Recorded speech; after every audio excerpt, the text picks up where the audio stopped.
Use ചെയ്തതിന് മുമ്പ് ഇത് നന്നായിട്ടൊന്ന് ഷേക്ക് ചെയ്യുക. ഒരു 30 to 40 സെക്കൻഡ്സ് നമുക്ക് നന്നായിട്ട് ഒന്ന് ഷേക്ക് ചെയ്യുക. ഷേക്ക് ചെയ്തതിന് ശേഷം നമുക്ക് ഒരു 20 സെന്റിമീറ്റർ മുടിയിൽ നിന്ന് പുറയിലോട്ട് പിടിച്ചിട്ട് മാത്രം സ്പ്രേ ചെയ്യുക. നമുക്കിങ്ങനെ ബാക്കിലോട്ട് മുടി പിടിച്ചിട്ട് നന്നായിട്ട് ഇങ്ങനെ നമുക്ക് സ്പ്രേ ചെയ്ത് കൊടുക്കാം. സ്കാൽപ്പിൽ നമ്മൾ അപ്ലൈ ചെയ്യുന്ന സമയത്ത് ജസ്റ്റ് ഒന്ന് അടിച്ചാൽ മതി. മുടിയിലാണ് ഞാൻ കൂടുതൽ ഫോക്കസ് ചെയ്യുന്നത്.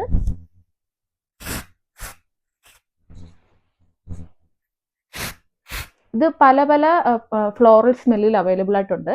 എനിക്ക് പിങ്ക് ബ്ലോസംസ് ആണ് എൻ്റെ ഫേവറേറ്റ്. അതിനുശേഷം അപ്പോൾ തന്നെ മുടി നന്നായിട്ടൊന്ന് കോംബ് ചെയ്ത് കൊടുക്കുക.